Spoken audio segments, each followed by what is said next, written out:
철저히 무시했던 나라였습니다. 외면했던 기술이었죠. 그런데 그 나라가 만든 한 대의 무인기 앞에서 저는 숨이 멎었습니다. 전투기 엔진도 못 만들던 나라가 스텔스 무인기를 공개한다고? 처음엔 웃었습니다. 하지만 그날 이후 저는 한국을 다시 보게 됐습니다. 오늘은 미국 국방부 산하기술 분석가 리처드 씨의 사연입니다. 사연 시작 전 구독과 좋아요 부탁드립니다. 저는 리처드 베넷입니다. 미 국방부 산하 무기평가국에서 근무하는 방위산업 기술 분석가죠. 지난 20년 가까이 유럽, 중동, 동남아시아를 오가며 수많은 국가들의 무기체계를 직접 눈으로 보고 손으로 만져보고 머리로 분석해왔습니다. 방산 전시회는 저에게 일상과 닿아요. 세계 각국의 무기 개발 흐름을 읽고 기술적 가능성과 전략적 가치, 수출 가능성, 실전 적용력 등을 종합적으로 판단하는 것이 제 역할이거든요. 파리 에어쇼, 판보르 항공쇼,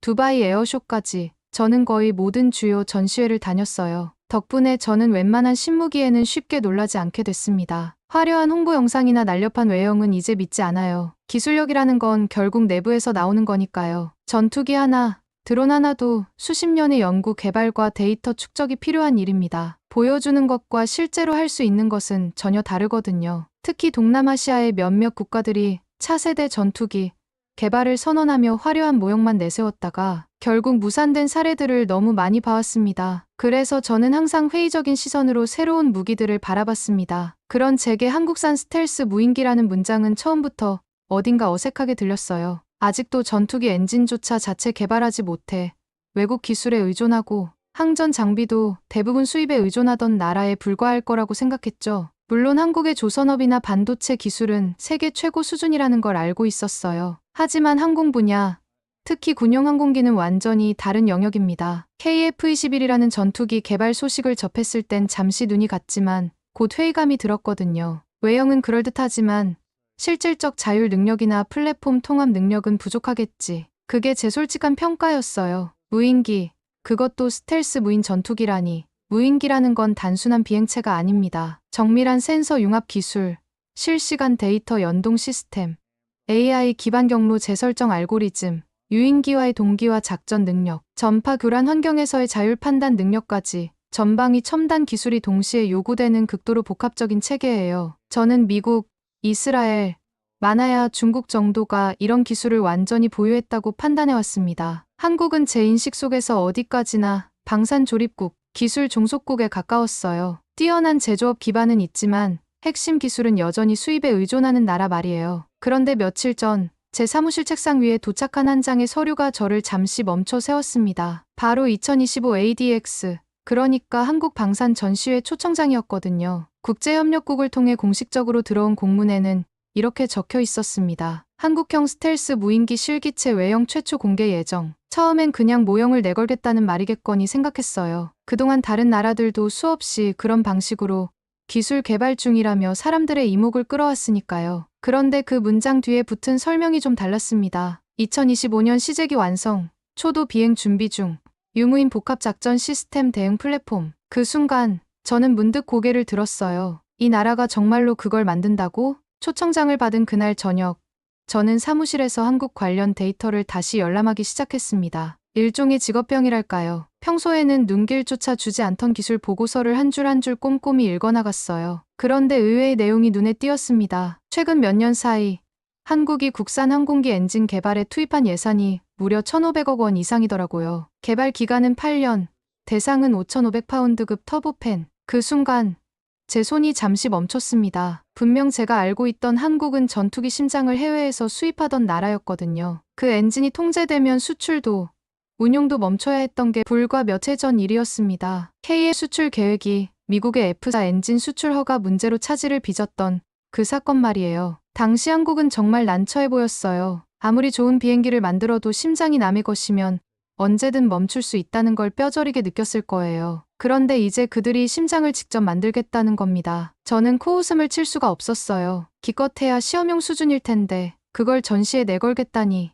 하지만 동시에 마음 한편으로는 묘한 궁금증이 생겼습니다. 한국이라는 나라, 정말 흥미로운 면이 있거든요. 1960년대만 해도 세계 최빈국 중 하나였던 나라가 지금은 조선업 세계 1위, 반도체 메모리 세계 1위, 디스플레이 세계 1위를 차지하고 있어요. 불가능해 보이는 일들을 계속 해내는 나라였죠. 혹시 이번에도 그런 일이 벌어지는 건 아닐까? 그래서 다시 검색창을 열었어요. KUSFS, KALASD, SDLOWS 이름조차 낯설고 복잡했습니다. 렌더링 이미지와 모형 사진이 떠 있었고 일부는 전파 흡수 구조까지 강조된다고 되어 있더군요. 스텔스 형상 설계, AI 자율비행 시스템, 다중 센서 융합 기술 등등 나열된 기술들만 봐도 상당한 수준이었어요. 물론 계획 중이라는 문구도 빠지지 않았죠. 시제기 제작은 완료됐지만 실제 비행은 하반기 예정이라고요. 여전히 제 시선엔 미완성품이었습니다. 겉모습은 진지한데 실체는 흐릿한 느낌이었어요. 게다가 아직 ADX에서 어떤 형식으로 공개될지도 확정되지 않았다고 쓰여 있었거든요. 실기체 공개인지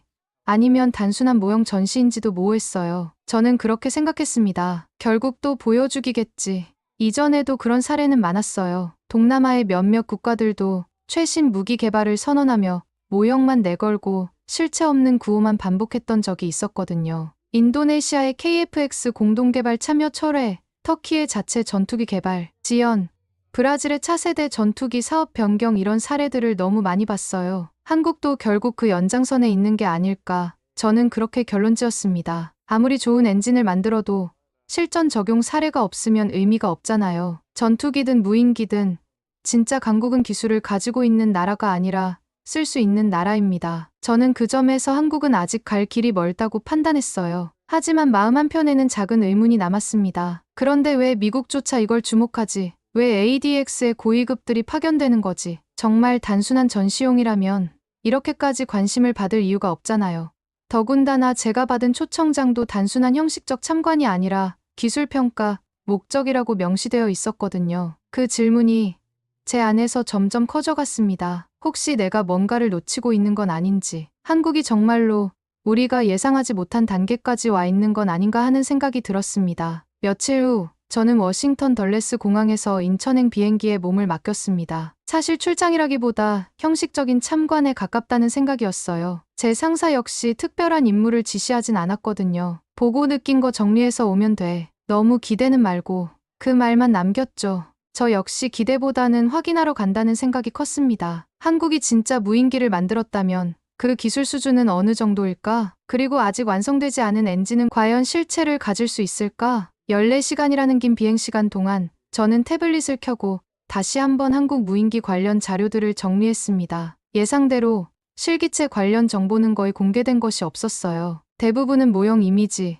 일부 기술 사양, 그리고 몇 줄짜리 언론 보도뿐이었거든요. 2025년 AD 외형 공개 예정, 초도 비행은 하반기 중으로 목표, AI 자율비행 시스템 탑재 등등 구체적인 수치는 거의 없고 추상적인 표현이 반복되었습니다. 어느 나라든 신무기 개발은 보안을 중시하니까 이해는 갔어요. 하지만 동시에 저는 이런 모호한 분위기야말로 실체가 없을 가능성을 반증한다고 여겼습니다. 진짜 완성품이라면 좀 더 구체적인 정보가 나올 법한데 계속 예정, 목표, 계획 같은 단어만 반복되는 게 이상했거든요. 심지어 경쟁국들의 반응도 딱히 찾아볼 수 없었어요. 정말 위협적인 무기라면 다른 나라들이 벌써 대응책을 논의하고 있을 텐데 말이에요. 그래서 더욱 회의적인 마음으로 이 여행을 바라보게 되었어요. 기내 식사가 끝난 뒤 저는 잠시 눈을 감았습니다. 그런데 갑자기 떠오른 한 장면이 저를 깨웠어요. 수년 전 KF-21 전투기 수출이 미국 측 엔진 수출 허가 문제로 지연되었던 그 사례였습니다. 그때 한국은 참 난처해 보였어요. 엔진이 없으면 수출도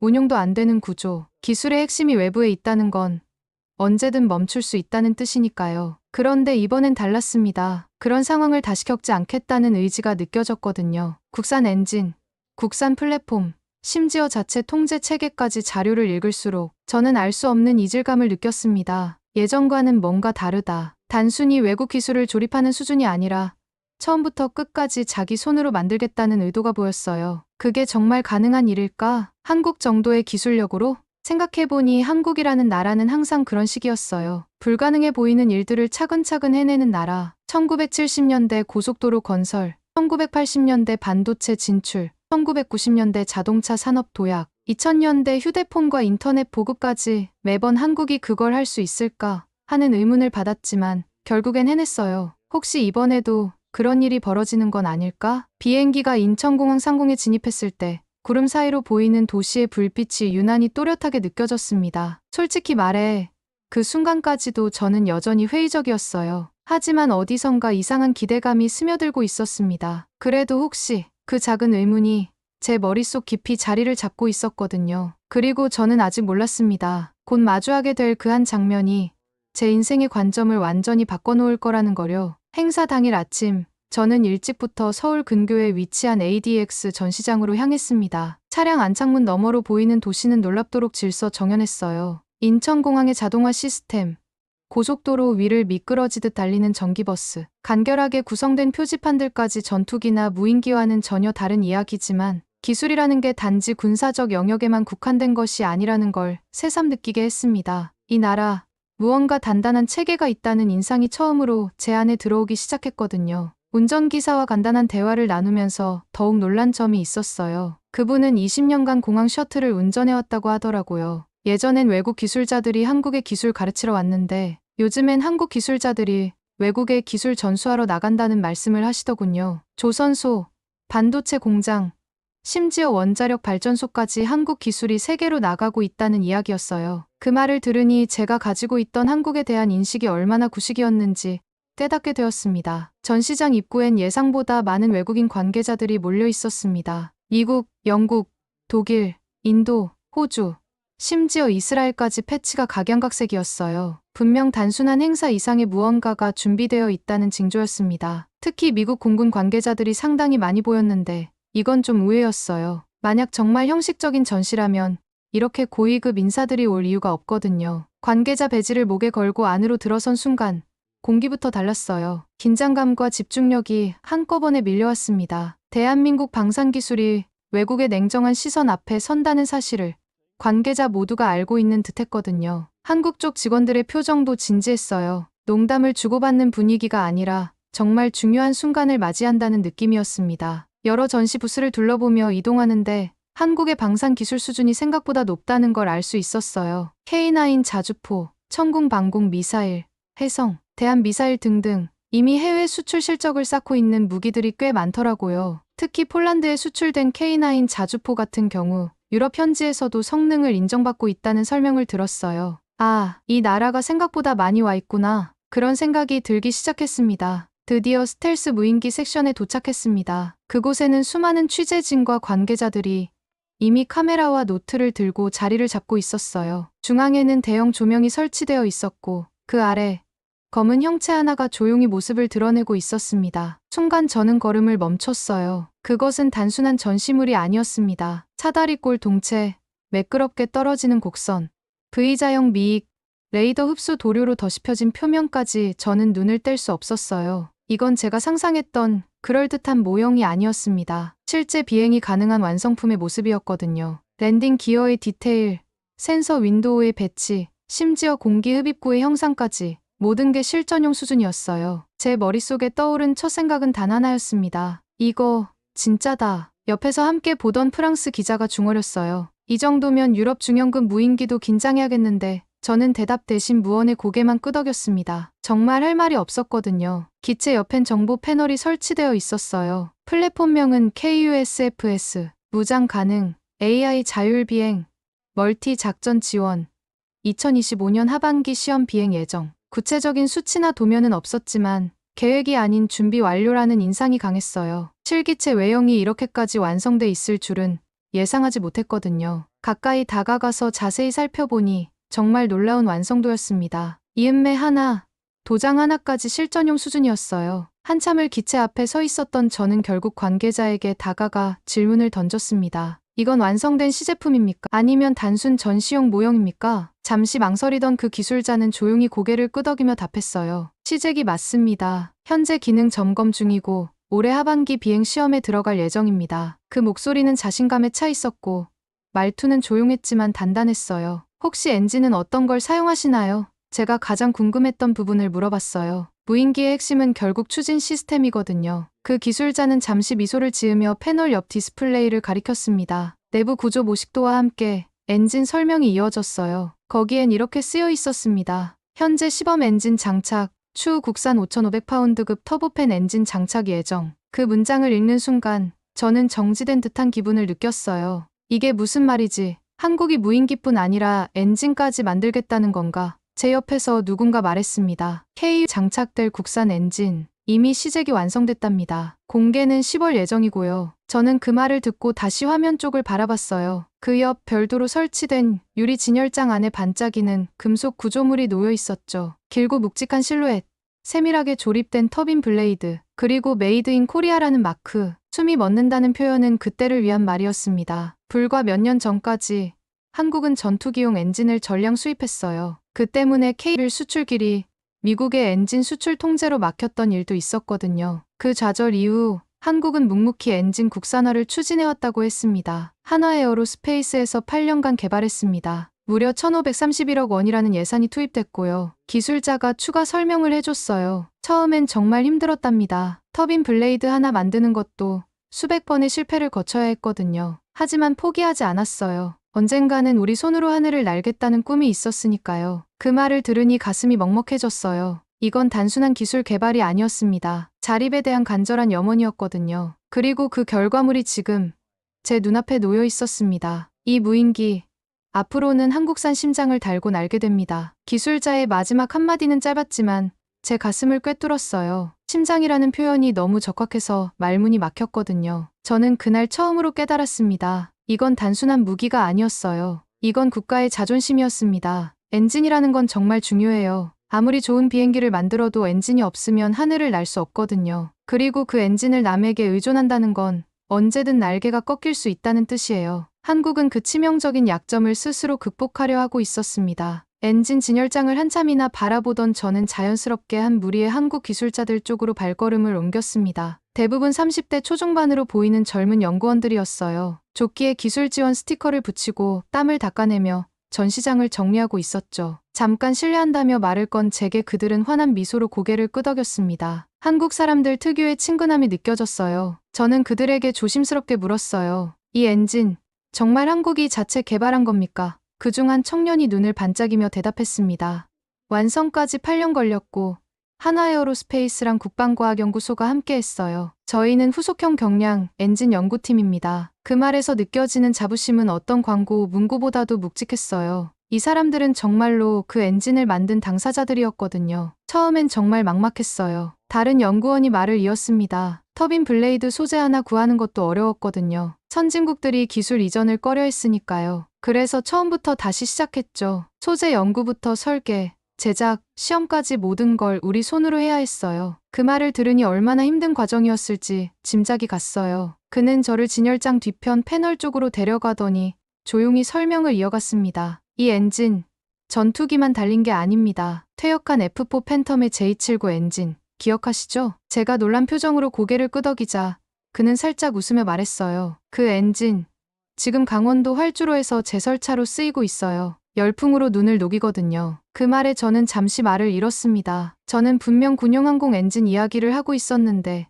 그들은 그것이 눈을 녹였다고 말하고 있었어요. 전쟁을 위해 날던 엔진이 지금은 민간의 겨울을 견디고 있었습니다. 그 순간 그들이 말하는 기술이 단순한 수치나 무기가 아니라는 걸 깨달았어요. 그건 사람을 위한 것이었습니다. 엔진 하나도 그렇게 다양하게 쓰일 수 있구나. 제가 감탄하자 또 다른 기술자가 말했어요. 저희 아버지 세대는 전쟁을 겪으셨어요. 그분들이 항상 말씀하시죠. 기술은 지키는 것이라고. 나라도 지키고 사람도 지키는 거라고요. 그 말이 가슴에 와 닿았어요. 기술 개발의 근본 동기가 무엇인지 알 수 있었거든요. 저희도 그런 마음으로 엔진을 만들고 있어요. 하늘을 나는 것도 중요하지만 그 기술이 결국엔 사람들 생활에 도움이 되어야 한다고 생각하거든요. 그 청년의 말은 진심이었어요. 기술자로서의 자부심과 함께 그 기술이 가져올 미래에 대한 책임감까지 느껴졌거든요. 실제로 이 엔진 기술은 민간 항공기나 발전용 터빈에도 응용될 수 있어요. 또 다른 연구원이 설명을 덧붙였습니다. 군용으로 개발했지만 평화로운 용도로 쓰이는 게 더 많을 거예요. 그게 우리의 궁극적인 목표거든요. 그들의 시각이 단순히 무기 개발에만 머물러 있지 않다는 걸 알 수 있었어요. 이 엔진이 완성되기까지 얼마나 많은 실패가 있었는지 모르세요. 한 선배 연구원이 아련한 표정으로 말했어요. 수천 번의 시험, 수백 번의 실패, 때로는 정말 포기하고 싶었어요. 하지만 동료들이 있어서 견딜 수 있었죠. 우리가 포기하면 다음 세대도 똑같은 어려움을 겪을 거라고 생각했거든요. 그리고 그 기술을 직접 만들어내는 사람들, 지금 제 앞에 있는 이 젊은 기술자들이야말로 그 나라의 미래였죠. 다시 돌아가려던 순간 아까 대화를 나눴던 청년이 조용히 한마디를 덧붙였습니다. 곧 이 무인기는 우리 심장으로 하늘을 날 겁니다. 그 말은 자랑이 아니었어요. 경외와 책임, 그리고 조용한 각오였습니다. 저는 아무 말도 할 수 없었어요. 단지 고개를 숙여 인사하는 것 외에는요. 그 순간 제 머릿속에는 복잡한 감정들이 교차했습니다. 처음 한국에 대해 가졌던 선입견, 그리고 지금 눈앞에서 목격한 현실 사이의 엄청난 차이 말이에요. 한국에서의 일정은 너무도 빠르게 지나갔습니다. 처음엔 단지 확인하러 온 출장일 뿐이었는데 그 짧은 며칠 동안 저는 그동안 제가 알고 있다고 믿었던 것들이 얼마나 얕았는지를 깨닫게 되었어요. ADX 행사장에서 보고 듣고 느낀 장면들은 머릿속에서 좀처럼 떠나지 않았고, 무엇보다 한국산 무인기라는 존재는 제 가슴 깊은 곳에 단단히 자리를 잡고 있었습니다. 전시회 마지막 날, 저는 혼자 시간을 내어 서울 시내를 둘러봤어요. 한강을 따라 걸으면서 이 도시의 역동성을 느꼈습니다. 불과 70년 전만 해도 전쟁의 폐허였던 이곳이 지금은 세계적인 대도시가 되어 있었어요. 한강다리 위에서 바라본 스카이라인은 정말 인상적이었습니다. 하지만 더 인상적인 건 그 발전 뒤에 숨어있는 사람들의 의지였어요. 귀국 비행기 안. 저는 창가에 앉아 창밖의 구름을 바라보다 조심스럽게 태블릿을 켰어요. 전시장 한가운데 놓여있던 그 무인기의 사진이 화면에 떠올랐습니다. 검은 곡선, 매끄러운 표면, 위장 처리된 표식, 조명을 반사하지 않던 마감. 그날 처음으로 숨이 멎을 듯한 충격을 느꼈던 그 모습이 다시 떠올랐어요. 그리고 그 옆에 있었던 빛나는 금속 엔진의 실루엣. 그 심장은 아직 날고 있지 않지만 이미 이 나라는 준비를 마쳤구나. 그 생각이 자연스럽게 떠올랐습니다. 예전 같았으면 저는 이 무기의 실전 적용 가능성을 논리적으로 검토했을 거예요. 추진력, 지속 비행 시간, 통제 거리, 통합 작전 능력, 전자전 대응 능력 등등. 하지만 지금 제 안에는 그런 계산표보다 훨씬 더 본질적인 것이 남아 있었습니다. 의지였어요. 기술의 한계를 딛고 반드시 자립하겠다는 집념. 누구에게도 종속되지 않겠다는 그 나라의 의지 말이에요. 그 젊은 기술자들의 눈빛에서 본 것도 바로 그것이었습니다. 단순한 기술적 성취가 아니라 미래에 대한 책임감이었어요. 보고서를 어떻게 써야 할지 고민이 되기 시작했습니다. 사실만 나열해도 그 자체로 강력한 인상을 남길 것이었지만 그건 마치 흑백 사진만으로 한 도시를 설명하는 것 같았어요. 나는 이걸 본 사람으로서 내가 느낀 것을 그대로 기록해야 한다고 생각했습니다. 그들의 기술이 어디까지 왔는가 보다 더 중요한 건 그 기술을 만든 이들이 무엇을 지키고 싶어 했는가였거든요. 비행기 창밖으로 태평양이 펼쳐져 있었어요. 그 넓은 바다를 바라보면서 문득 생각했습니다. 기술이라는 것도 결국 바다와 같은 게 아닐까? 깊고 넓어서 끝이 보이지 않지만 용기 있게 항해하는 사람만이 새로운 대륙을 발견할 수 있는 거 말이에요. 한국은 지금 그런 항해를 하고 있는 것 같았어요. 그리고 그때 저는 결심했어요. 이번 보고서는 기존과 다르게 쓰자고. 수치보다 정신을 먼저 써야겠다고. 한국이 만든 그 무인기는 단순한 무기가 아니었어요. 그건 자립에 대한 염원이었고 기술 주권에 대한 의지였습니다. 그리고 그런 의지를 가진 나라라면 언젠가는 정말로 세계를 놀라게 할 거라는 확신이 들었어요. 귀국 다음 날 저는 평소보다 이른 시간에 사무실로 나갔습니다. 책상 위에는 출장을 다녀온 이들에게 자동으로 할당되는 보고서 작성 요청이 떠 있었어요. 평소 같았으면 정해진 형식에 맞춰 뒤술 사항만 정리하고 비교적 양화나 추가 검증 필요 같은 문장을 반복했을 겁니다. 그러나 이번엔 손이 쉽게 움직이지 않았어요. 무엇부터 써야 할지, 어떤 단어로 이 감정을 옮겨야 할지 쉽사리 정해지지 않았거든요. 커피를 한 잔 마시면서 차분히 생각을 정리해봤어요. 내가 한국에서 본 것은 과연 무엇이었을까? 단순히 새로운 무기 체계를 본 것일까? 아니면 그 이상의 무언가였을까? 분명한 건 제 안에서 뭔가 근본적인 변화가 일어났다는 것이었어요. 저는 우선 제목을 적었습니다. KUSFS 현장 평가 보고서 기술을 넘어선 신념.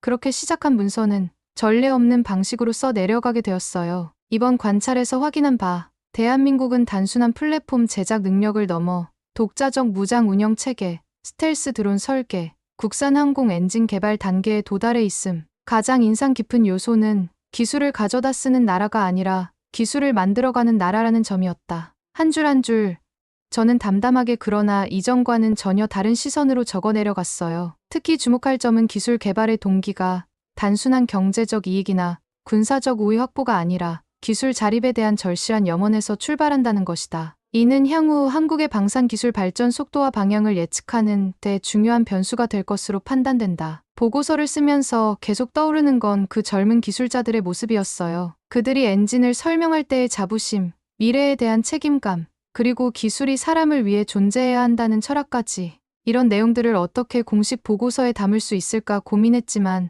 결국 제 느낌을 솔직하게 기록하기로 했어요. 현장에서 만난 한국 기술진들의 태도는 매우 인상적이었다. 단순한 기술적 성취에 만족하지 않고 그 기술이 사회에 미칠 긍정적 영향까지 고려하는 성숙한 관점을 보여주었다. 이는 한국의 기술 개발이 단순히 추격형에서 선도형으로 전환되고 있음을 시사한다. 마지막 문장은 조금 고민했습니다. 그리고 결국 이렇게 썼어요. 기술은 곧 주권이며 자립의 핵심은 총보다 조용한 무기에 있다. 한국은 이제 그 무기를 갖추기 시작했다. 보고서를 제출한 뒤 저는 아무 말 없이 자리에 앉아 잠시 눈을 감았습니다. 그 젊은 기술자의 말이 다시 떠올랐어요. 곧 이 무인기는 우리 심장으로 하늘을 날 겁니다. 그 말이 머릿속에서 조용히 울려 퍼졌어요. 그리고 저는 믿게 되었습니다. 이 나라는 단지 빠르게 성장한 나라가 아니었어요. 자기 손으로 하늘을 만들겠다는 나라, 누구에게도 의존하지 않겠다는 결심을 기술이라는 언어로 보여준 나라였습니다. 기술은 총이 아니에요. 기술은 그 나라의 침묵 속 신념입니다. 그리고 그 신념이 있는 나라라면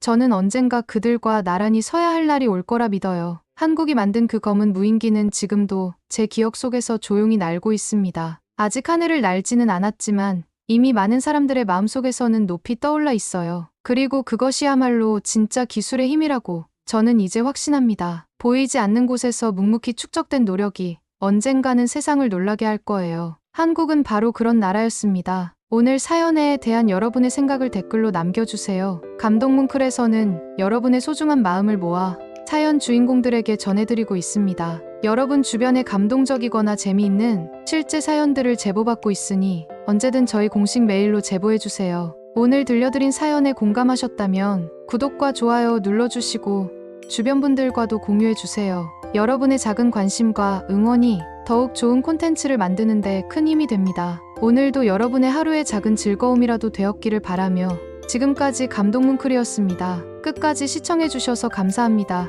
다음에 더 감동적인 사연으로 찾아뵙겠습니다.